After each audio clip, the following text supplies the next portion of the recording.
रहे हैं, किसी एक पुत्र से जवानी मांग लो, उसे अपना बुढ़ापा दे दो।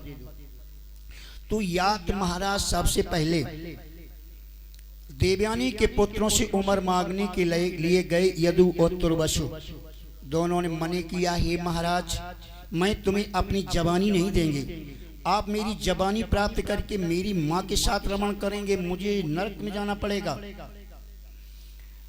अंत में जो शर्मिष्ठा का छोटा पुत्र था पुरु, इसने विचार किया भले ही नरक में चले जाएं, लेकिन मैं अपने पिता को अपनी जवानी देंगे। इसने अपने पिताजी को अपनी जवानी दे दी, बुढ़ापा ले लिया अपने पिताजी का। तो हे प्यारे भक्तों, यदु महाराज की 55 पीढ़ी पर भगवान श्याम सुंदर मथुरा में पैदा हुए। यदु जो ब्राह्मण कन्या देवयानी से पैदा हुए थे, याद के पुत्र, इनकी 55 पीढ़ी पर श्याम सुंदर भगवान मथुरा में पैदा हुए हैं। और जो बानी का पुत्र था, शर्मिष्ठा का पुत्र था, सबसे छोटा पुरु, इसकी 56 पीढ़ी पर कौरव पांडव परिवार चला। फिर आगे विस्तार हो गया इस परिवार का। मथुरा में बड़े बड़े राजा निवास करते थे। यहाँ उग्रसेन महाराज का निवास था। मथुरा में उग्रसेन महाराज राजा थे। महाराज की पत्नी का नाम था पवन रेखा। हे प्यारी भक्तों, एक दिन ये पवन रेखा देवी बगीचे में घूमने के लिए पधारी, तो वहां पर दुर्मिल नाम का दैत्य आ गया। इसने देवी के रूप को देखा तो इंद्रियां विचलित हो गई। इसने उग्रसेन का रूप बनाया और उस देवी के सती तत्व को नष्ट कर दिया। जब इस देवी को मालूम हुआ कि या नीच पापी ने मेरे सती तत्व को नष्ट किया है, मेरे पति का रूप धारण किया है, तो हाथ में जल ले लिया, श्राप देने के लिए तैयार हो गई। बोरी ले खल नीचे छलोते ने मोही, और को यश श्राप दे हम तो। हे नीच पापी, मैं तुझे श्राप दूंगी। तो ये दैत्य हाथ जोड़ के बोला, देवी मुझे श्राप न दो, मेरे अंश से तुम्हारे जो बालक पैदा होगा वह बड़े बड़े राजाओं को बंदी बना देगा, और उसका राज होगा वो बहुत बलवान पैदा होगा, मुझे श्राप न दीजिए। बोला मैं हूँ धनुज अपारा, ओ काल नेम है नाम हमारा, सतयुग समर विष्णु से ठाना, और श्राप न देऊ लेऊ वरदान। श्राप न दो, वरदान लो। हमारे तुम्हारे अंश से हुए बालक एक, महाप्रतापी भुजबली जीते देश अनेक। हे भक्तों, इस देवी ने श्राप नहीं दिया, गर्भवती हो गई। समय आया, पवन रेखा देवी ने बालक को जन्म दिया। उग्रसेन महाराज ने विद्वान को बुलाया और कहा, महाराज देखो ये बालक कैसा निकलेगा। विद्वान के लगे, महाराज ये बड़ा ही नीच पापी निकलेगा, बिना कारण ये राजाओं को बंदी बनाएगा, युद्ध करेगा, और हे महाराज आपके हाथों में हथकड़ियां, पैरों में बेड़ियां डालकर तुम्हें जेल में बंद कर देगा। ये कहा कि आपके हाथों में हथकड़ियां डाल करके तुम्हें जेल में बंद कर देगा। उग्रसेन महाराज ने विचार किया, ऐसे पुत्र की क्या जरूरत है।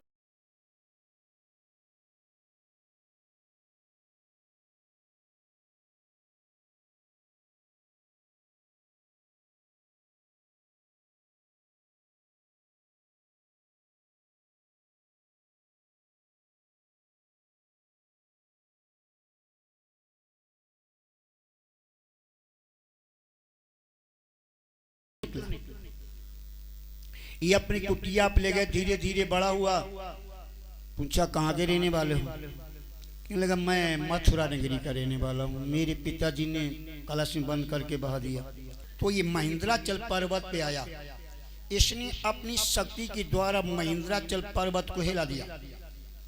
परशुराम जी निवास कर रहे थे, बोले कंस महाराज तुम कितने बलवान हो, आपने मेरे इस पर्वत को हिला दिया है। कंस कहने लगा हाँ महाराज मैं इतना ही बलवान हूँ। बोले हमारे इस पर्वत पर एक धनुष रखा हुआ है, बड़ा भारी है, आप उठा सकते हो। बोले हाँ कोशिश करूंगा। कंस धनुष के पास आए हैं, इन्होंने अपनी शक्ति से उस दिव्य धनुष को उठा दिया। परशुराम जी बोले लो ये धनुष लिए जाओ मथुरा में रख देना, बड़े बड़े सेनापतियों को लगा देना, ध्यान रखना कंस जो वीर इस धनुष को तोड़ देगा उसी के द्वारा तेरी मृत्यु हो जाएगी। कंस ने कहा ये धनुष तोड़ने वाला मेरा काल होगा। वो धनुष अपने दिव्य हाथ में ले लिया, वो दिव्य धनुष अपने हाथ में ले लिया, कंस ने चल दिया। आंगी वन में गया तो अगासुर, बकासुर, ब्रह्मासुर, केसी, सक्तासुर बड़े बड़े दैत्यों का वास था। पूतना नाम की राक्षसी भी उस वन में रहती थी। कंस ने सभी दैत्यों से युद्ध किया, सभी दैत्यों को बंदी बना दिया, बांध लिया। जिस समय पूतना युद्ध करने के लिए पधारी, कंस कहने लगा ये तो स्त्री है। बोला देवी मैं तुम्हारे साथ युद्ध नहीं करूंगा, तुम्हें मैं अपनी बहन बनाता हूं, तुम्हारे भाइयों को मैंने कैद कर लिया है, चलो मेरे साथ मथुरा नगरी। हे भक्तों सभी दैत्यों को बंदी बना के अपनी नगरी मथुरा में लाता है। पूतना से इसने बहन का रिश्ता बना लिया है। वो दिव्य धनुष हाथ में लेता है, बाण चढ़ा के आकाश मध्य में छोड़ता है तो ये सभी देवता अपने अपने लोग को छोड़कर कंदराओं में जाके गिर जाते हैं और त्रायमाम करके भगवान से प्रार्थना करने लगते हैं कि हे भगवान मेरी रक्षा करो, मेरी रक्षा करो, ये दुष्ट कंस मुझे सता रहा है। सभी देवता घबरा जाते हैं, भगवान से प्रार्थना करते हैं। आज ब्रह्मा विष्णु महेश तीनों देवताओं ने विचार किया है कि साधारण शक्ति अब मृतलोक में काम नहीं करेगी। वहां पर बड़े बड़े राक्षस पैदा हुए हैं, अकासुर, बकासुर, ब्रह्मासुर, केसी, सक्तासुर, पूतना, कंस, दंत, वक्र, शिशुपाल, जरासंधु, ऐसे नीच राजा हैं, ये कैसे मारे जाएंगे। तो ये तीनों देवता भगवान के पास जाने के लिए तैयार हुए हैं। तो भक्तों 14 भुवन 3 लोक हैं, तो नीचे कितनी अतल, वितल, सुतल, तलातल, रसातल, पाताल। नीचे ऊपर भूलोक, भवलोक, स्वालोक, जनलोक, तपलोक, सतलोक, गौलोक, धाम। तो आज सभी लोगों को पार करते हुए सतलोक में तीनों देवता पधारे, जहाँ पर ब्रह्मा जी का वास था। उसके ऊपर पधारे महावैकुंठ लोक में, जहाँ पर ज्योति स्वरूप रहते हैं भगवान, जहाँ पर ज्योति स्वरूप भगवान रहते हैं। जरा ध्यान देंगे आप, हम सभी हिंदू उसे अलख ज्योति कहते हैं और मुसलमान उसी अपनी भाषा में नूर कहते हैं, नूर। सरदार उसे कहते हैं चांदना, अंग्रेज कहते हैं डिवाइन लाइट। अब जाना तो सबको एक ही जगह है, धर्म अलग अलग हैं, लेकिन भगवान तो सबका एक ही है। जिसे हम हिंदू कहते अलख ज्योति, उसे मुसलमान कहते नूर, सरदार कहते चांदना और अंग्रेज कहते डिवाइन लाइट। लेकिन है क्या? एक उदाहरण तौर पर हम कथा बता रहे हैं आपके। एक हाथी वाला हाथी पानी पिलाने के लिए जा रहा था महाबत। 4 अंधे खड़े थे रास्ते में, 4 अंधी मार्ग में खड़े थे। हाथी वाला बोला हट जाओ भैया, हाथी आ रहा है। चारों अंधे कहने लगे भैया हाथी खड़ा कर दो, मैंने कभी हाथी नहीं देखा है, हम चारों अंधे हैं, हाथी दिखा दो। हाथी वाले ने कहा भैया तुम्हारे नेत्रों में ज्योति नहीं है, तुम हाथी कैसे देख सकते हो? बोले हाँ देख लेंगे भैया, आप खड़ा कर दीजिए। तुम महावत ने हाथी खड़ा कर दिया। खड़ा किया महावत ने हाथी, तो एक अंधे ने सूंड पे हाथ घुमाया, एक ने कान पकड़ा, एक ने पेट पकड़ा, एक ने पैर पकड़ा। महावत कहने लगा देख लिया हाथी? कि हाँ देख लिया, ले जाओ। हाथी वाला तो चला गया जल पिलाने के लिए उस हाथी को। अब आपस में एक अंधे ने कहा भैया तूने हाथी देखा है? तो जिसने पैर पकड़ा था कहने लगा हाँ हाथी देखा है। कैसा है? कि हाथी खम्मा जैसा है। दूसरा बोला तू झूठ बोलता, तूने हाथी नहीं देखा है। हाथी मैंने देखा है। जिसने सूंड पकड़ी थी कहने लगा हाथी सांप जैसा है। तीसरा बोला तुम दोनों झूठ बोलते हो, तुमने हाथी नहीं देखा है, हाथी मैंने देखा है। जिसने कान पकड़ा था कहने लगा हाथी सूप जैसा है। चौथा बोला तुम तीनों ने हाथी नहीं देखा है, हाथी मैंने देखा है। जिसने पेट पकड़ा था कहने लगा हाथी दीवान जैसा है। देखिए जो अंग पकड़े थे उसी का अनुभव इनको है। कोई कहता है सूप जैसा है, कोई कहता सांप जैसा है, कोई कहता दीवान जैसा है, कोई कहता खम्मा जैसा है।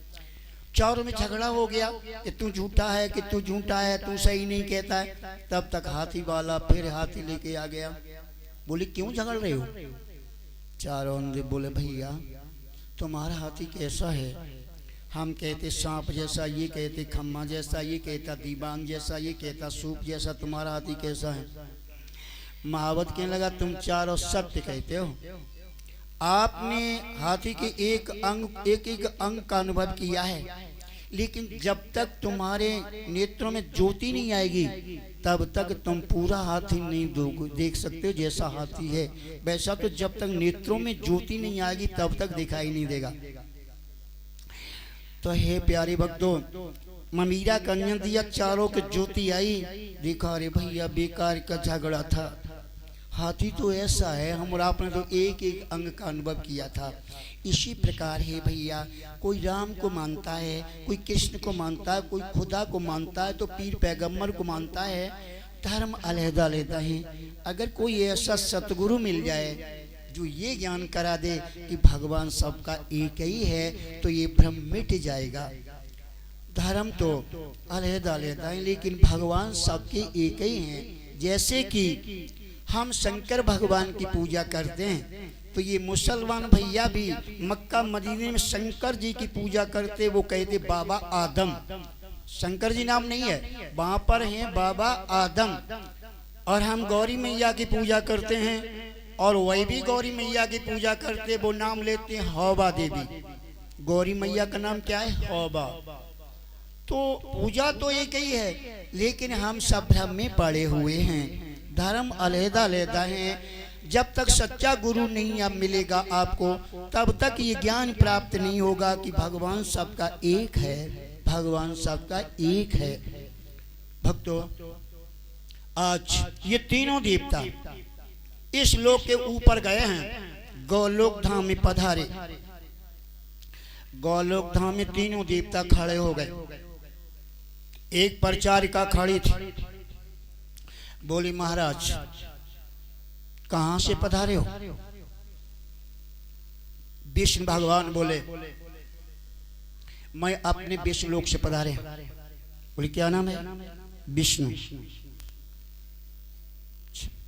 कौन से ब्रह्मांड से आए हो? बोले कौन से ब्रह्मांड से आया हूं? ब्रह्मांड और कोई है? बोले हाँ। ये देख बिरजा नदी बह रही है, गोलोक धाम है ये। देख इस बिरजा नदी में हजारों ब्रह्मांड घूम रहे हैं, एक एक ब्रह्मांड का एक एक विष्णु है। तुम समझते अकेले ही हम विष्णु हैं? बताओ कौन से विष्णु? बोले जहां पर भगवान वामन अवतार लिया है उस लोक के विष्णु भगवान। क्यों पधारे हो? बोले गौलोक बिहारी के दर्शन करना चाहते हैं।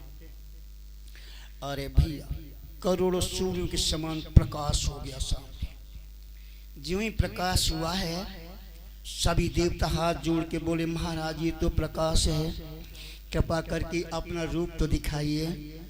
आज वह गौलोक बिहारी परम आराध्य देव श्री कृष्ण भगवान अपनी राधा जी के साथ में प्रकट हो गए। बोलिए भक्त भगवान की जय। भगवान जी ही प्रकट हुए हैं श्री राधा जी के साथ में। सभी देवों ने हाथ जोड़ करके नमस्कार किया, प्रणाम किया। वैसे तो श्याम राधा का एक ही रूप है, शक्ति समावेश है, रूप अलहदा दिखाई देते हैं आपको, लेकिन एक ही हैं दोनों। जैसे वृंदावन में आप जाएं तो भगवान के दो चोटियां, तो राधा के भी दो चोटियां, राधा के सिंदूर लगा है तो श्याम के भी सिंदूर लगा है, एक ही श्रृंगार है दोनों का। आज राधा जी के साथ में भगवान प्रकट हुए हैं। बोले देवताओं क्यों पधारे हो? तीनों देवता हाथ जोड़ के बोले हे भगवान, मृतलोक में बड़े बड़े राक्षस नीच पैदा हो गए हैं। ये वसुंधरा देवी, ये पृथ्वी मैया गौ का रूप धारण करके हम लोगों के पास पधारी है। महाराज आप अवतार लीजिए, उन दुष्टों का संहार कीजिए। भगवान बोले देवता आप चिंता मत करो, मैं समय पे अवतार लेके आऊंगा। क्या बोले हैं? ये हमारी परम शक्ति राधा जी गोलोक वासिनी महाशक्ति वृषभान लली कहलाएगी। रामाय अवतार की वैदेही राधिका नाम से जाएगी।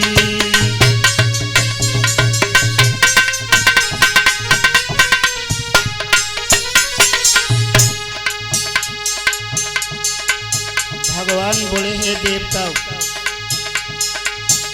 गोलोक वासिनी महाशक्ति वृषभान लली कहलाएगी।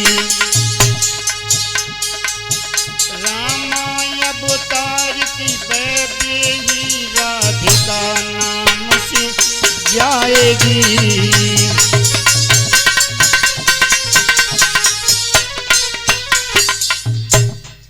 ये हमारी परम शक्ति राधा जी वृषभान महाराज के बगीचे में राउली ग्राम में एक फूल से प्रकट हो जाएंगे। देखो महाशक्तियां कहीं योनि से पैदा नहीं होते हैं। राधिका तो परम शक्ति है भगवान की। भगवान बोले गोलोक बिहारी कि हे देवताओं, ये मेरी परम शक्ति राधा जी हैं। ये राउली गांव जो वृंदावन में है, बरसाने के बीच में है, वहाँ की राजा हैं वृषभान महाराज, जिम्मेदार हैं। उनके बगीचे में ये देवी फूल से प्रकट होगी, जिसका पालन वृषभान महाराज पुत्री रूप में करेंगे। और जितने भी देवता यहाँ गोलोक धाम में, मैं सबको आज्ञा देता हूँ ब्रजमंडल में जाके अवतार लो, जन्म लो। और ये मेरी वेद की रचाएं हैं। ये गोपियाँ साधारण गोपियाँ नहीं थी, भगवान ने आज्ञा दी, ये वेद की रचाएं हैं। ये सभी गोपी रूप में जन्म लेंगी मथुरा, वृंदावन, गोवर्धन में।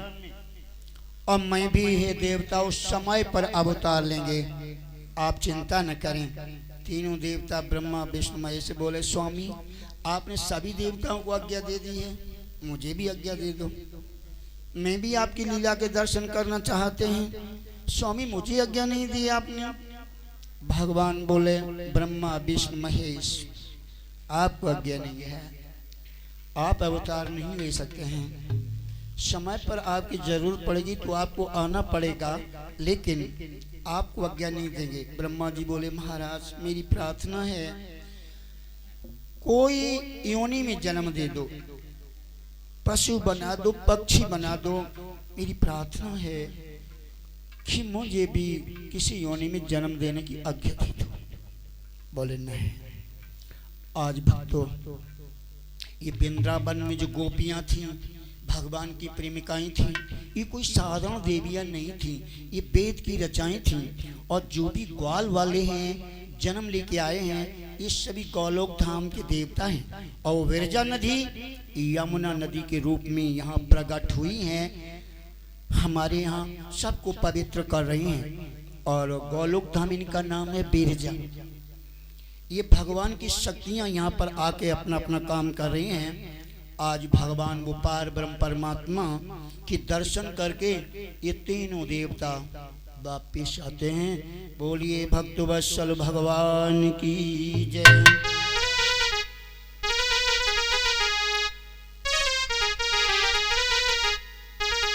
कुछ मिनट नाम बोलें। अरे चलो गुरु की दुआरिया, चलो गुरु की शरणिया, दुनिया से नाता नाता तोड़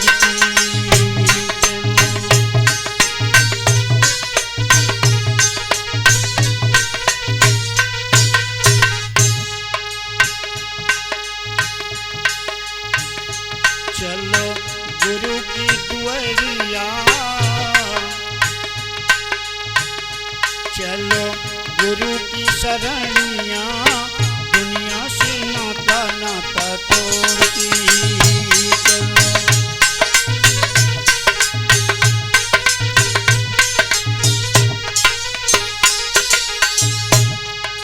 हे भक्तों, इस दुनिया से भैया मेरे पड़ेगा सबको जाना।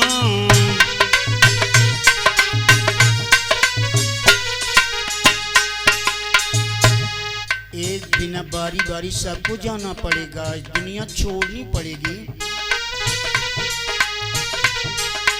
इस दुनिया से भैया मेरे पड़ेगा सबको जाना।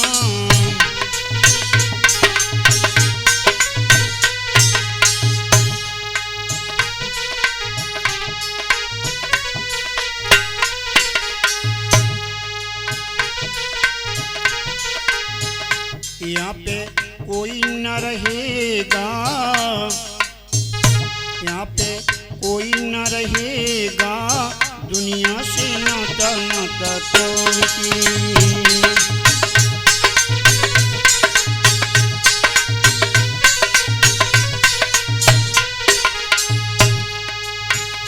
यहाँ पे कोई न रहेगा, यहाँ पे कोई ना रहेगा, दुनिया से नाता नाता तोड़ती।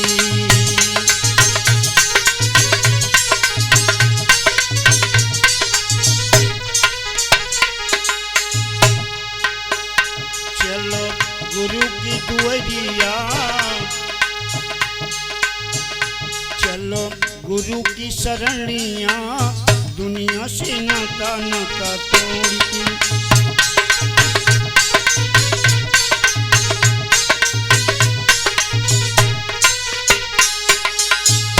भक्तों, जब ये जीव आत्मा ये पंच भौतिक शरीर को त्याग करके उस गुरु के दरबार के लिए जाता है, तो परिवार के जितने लोग होते हैं वो मृतक शरीर को पकड़ के रोते हैं ना।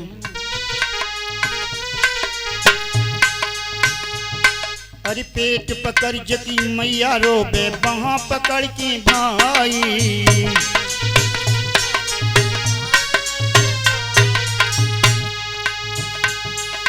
पेट पकड़ जकी मैया रोबे, बाहाँ पकड़ के भाई।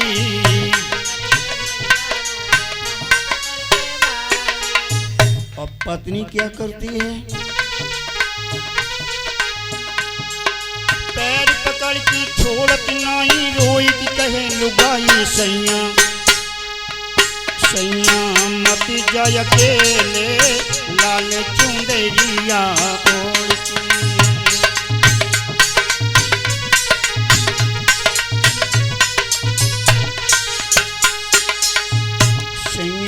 मत जाय अकेले, सैया मत जाय अकेले, लाली चुंदरिया ओढ़ के।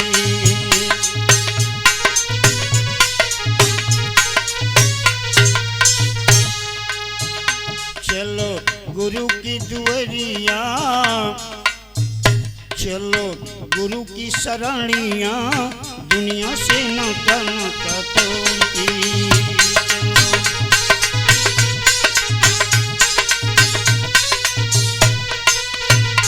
बोलिए भक्त साधु भगवान की जय।